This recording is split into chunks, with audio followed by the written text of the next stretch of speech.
Bonjour, ici Caroline Côté pour CIGM TV. Devenir propriétaire est un rêve qui peut devenir réalité. Cependant, la base de toute chose est de bien sûr connaître si vos finances le permettent. Plusieurs outils peuvent vous aider à évaluer vos finances, mais surtout l'aide d'un courtier hypothécaire qui obtiendra les meilleures conditions possibles sur le marché compte tenu de votre situation financière.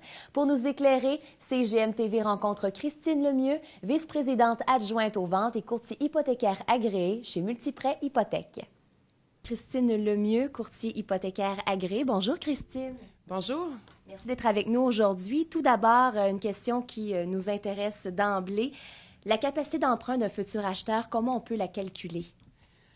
OK. Il y a différents critères qui entrent en ligne de compte quand on va qualifier le montant maximum que quelqu'un peut se permettre. Premièrement, on va regarder son emploi. Donc, il travaille où? Ça fait combien de temps?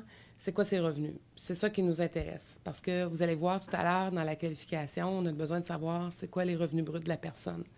On doit savoir aussi s'il est à son compte, travailleur autonome ou salarié. Ensuite de ça, on va regarder la mise de fonds qui est disponible pour lui. Est-ce qu'il y a une mise de fonds ou il n'y a pas de mise de fonds? Et s'il y a une mise de fonds, quel est le montant de la mise de fonds? Ensuite de ça, il y a le crédit de la personne. Chaque personne, dans le fond, a un historique de crédit. Est-ce que ça a tout le temps bien été dans son historique de crédit ou est-ce que des fois, la personne peut avoir eu quelques difficultés dans le passé? Si elle a eu des difficultés, est-ce que ça s'est arrangé ou est-ce que c'est toujours en difficulté présentement? Donc, tout ça est très, très important aussi dans la qualification d'un futur acheteur. Et finalement, les ratios d'endettement. Donc, l'ABD et l'ATD, l'amortissement brut de la dette et l'amortissement total de la dette. Le premier ratio, on va calculer capital, intérêt, taxes et chauffage par rapport au revenu brut. Donc, celui-là, je veux dire, quelqu'un qui gagne, on va prendre 70 000 par année, par rapport à sa capacité d'emprunt, je veux dire, ça va être équivalent d'une personne à l'autre. L'autre ratio, qui est un petit peu plus élevé, parce qu'on peut aller jusqu'à 44 %, on inclut capital, intérêt, taxes, chauffage, mais toutes ces autres obligations. Donc, l'automobile, s'il y a des cartes de crédit, s'il y a des prêts personnels, s'il y a des prêts pour des meubles ou même des prêts étudiants. Donc, ça va entrer dans autres obligations. Et c'est toujours par rapport aussi à son revenu brut. Donc, c'est vraiment variable, ce montant-là, d'une personne à l'autre. Et à titre d'exemple, un ménage qui gagne 70 000 par année pourrait être en mesure d'acheter une propriété de combien de milliers de dollars, justement en calculant s'il doit respecter le ratio d'amortissement brut à 39 % et le ratio d'amortissement total de la dette à 44 %? OK. Vraiment, ce qui va influencer la capacité d'emprunt, c'est quoi ces autres obligations? J'ai fait 2 petits scénarios pour vous autres, vraiment pour vous démontrer un ménage où les autres obligations totalisaient 850 $, donc une voiture, des cartes de crédit, prêts personnels, ce qui n'est pas trop pire. Avec 850 $ d'autres obligations pour arriver au ratio maximum, on arrivait à 241 000 $ de possibilités. Mais à ce moment-là aussi, ça prend une mise de fonds. Je pense qu'on va en parler tantôt, mais ça prend une mise de fonds minimum de 5 % qui représente quand même 12 000 $. Le même ménage, exemple, qui gagne 70 000 $, mais lui, ses obligations, autres obligations, sont plus petites. C'est 500 $ par mois, donc plus petite voiture. Peut-être qu'ils n'ont plus de prêts étudiants ou ils n'en ont jamais eu. Là, à ce moment-là, eux peuvent se permettre 314 000 $ d'achat. C'est une grosse différence. Oui, il y a une grosse différence, mais on pourrait avoir une dizaine de personnes ici qui gagnent 70 000 $, puis on arriverait à probablement 14 résultats différents. Parce que chaque dossier, c'est comme un emprunt digital.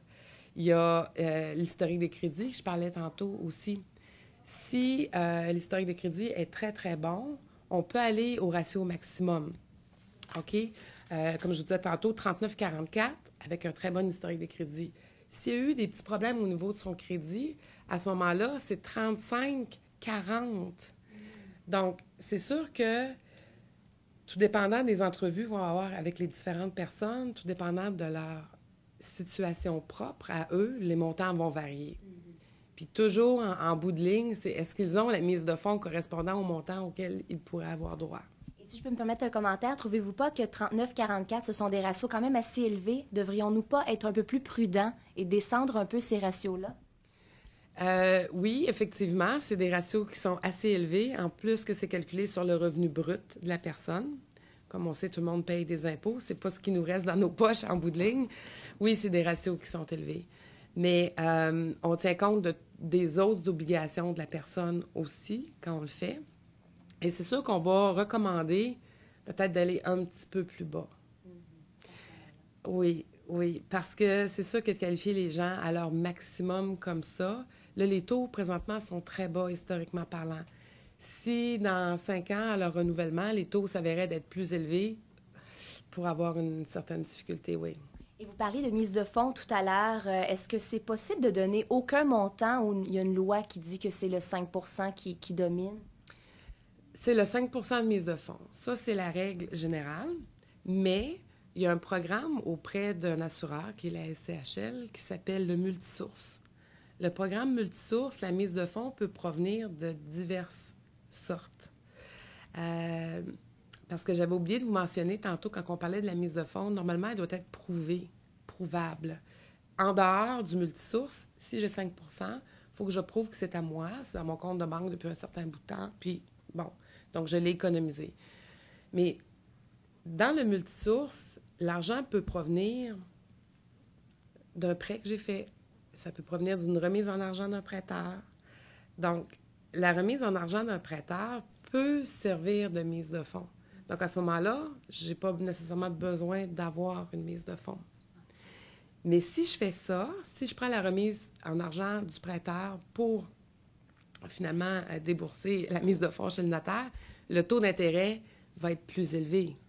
Parce que il y a 2 types de promotions qui existent chez les prêteurs. Il y a soit j'ai le meilleur taux, je n'ai pas de remise en argent, ou j'ai la plus grosse remise en argent que je peux avoir, mais à ce moment-là, j'ai le taux standard. Donc, encore là, dans la qualification de mon emprunteur, quand je vais calculer mes ratios, vous n'oubliez pas que c'était capital-taxe. Capital-intérêt-taxe chauffage. Donc, mon capital-intérêt, si je prends la remise en argent du prêteur, nécessairement, ça va être plus élevé. Donc, ça va venir diminuer mon montant d'achat possible si je le fais comme ça. Et qu'est-ce qui advient à ce moment-là si l'acheteur n'a pas la mise de fonds requise? C'est un peu justement d'aller demander à des prêteurs ou... Il y a différentes alternatives. C'est pas tous les prêteurs. Le programme multisource existe auprès de la SCHL. Donc, c'est quelque chose qui est disponible, mais chacune des institutions financières va décider personnellement est-ce que moi, j'adhère à ce programme-là ou pas. Donc, c'est pas offert partout. C'est une des options. Ça peut être aussi un don d'un parent proche. Si mes parents veulent me donner de l'argent pour m'aider à acheter ma maison, bien à ce moment-là, je suis en dehors du programme multisource. C'est une mise de fonds qui est acceptable, un don d'un parent proche. À l'intérieur du programme multisource, ça peut être un don d'un parent pas proche. Donc, c'est la différence. Mais il y a une question de prime d'assurance aussi, parce qu'on paye toujours une prime d'assurance pour faire assurer les prêts. C'est le client qui paye. Si on reste dans le standard, la prime est quand même correcte. Si on va dans le multisource, la prime va être un petit peu plus élevée. Et ça fait des frais supplémentaires. Et vous ne nous avez pas parlé, en fait, du RAP. Est-ce que le RAP pourrait aider également pour cette mise de fonds-là? Oui, c'est une autre option qui existe, le RAP. Mais naturellement, il faut que les gens aient des REER qu'ils ont accumulés au fil des années. On a le droit de retirer un maximum de 25 000 de nos REER, sans impôt, si on est admissible. Et on doit, dans le fond, s'auto-rembourser sur une période de 15 ans pour pouvoir le faire. Si je n'ai pas de REER, mais que j'ai un petit peu de temps en avant de moi, il y a autre chose que je peux faire aussi dans le cadre du programme RAP. C'est que je peux aller emprunter dans une institution financière, 25 000 je vais prendre des REER avec. Je vais laisser mes REER 3 mois. C'est pour ça que je dis que j'ai besoin d'un petit peu de temps parce qu'il faut que les REER restent en vie 3 mois. Quand 3 mois est terminé, je peux retirer mes REER, rembourser mon prêt. Donc, j'ai plus de dette envers l'institution financière. Puis le fait que j'ai pris 25 000 de REER, ça va me procurer un retour d'impôt quand même assez important, tout dépendant des revenus que la personne gagne. Mais ce retour d'impôt-là, normalement, il arrive en avril. Donc, pour faire ce scénario-là, il faut être bien planifié dans le temps, puis il faut qu'il y ait une possibilité de pouvoir le faire. Mais oui, ça se fait. Il y a différents scénarios qui peuvent se faire. Puis il y a tellement d'institutions financières aussi qui vont faire des fois dans les différents scénarios, c'est pas tout le monde qui fait ça, là. Mais c'est de trouver l'institution financière là, qui va vouloir le faire. Eh bien, merci beaucoup, Mme Lemieux, pour ces précieux renseignements. Ça me fait plaisir. L'obtention d'un prêt hypothécaire est un processus complexe qui implique de nombreuses variables. Les courtiers hypothécaires ont une connaissance approfondie des différents produits hypothécaires et peuvent vous expliquer la meilleure façon de profiter des différents programmes et subventions disponibles. Lorsque vous déciderez d'acheter une maison, votre courtier immobilier sera en mesure de vous recommander un courtier hypothécaire qualifié puisqu'il possède un large réseau de contacts professionnels. C'était Caroline Côté pour CIGM TV. À très bientôt.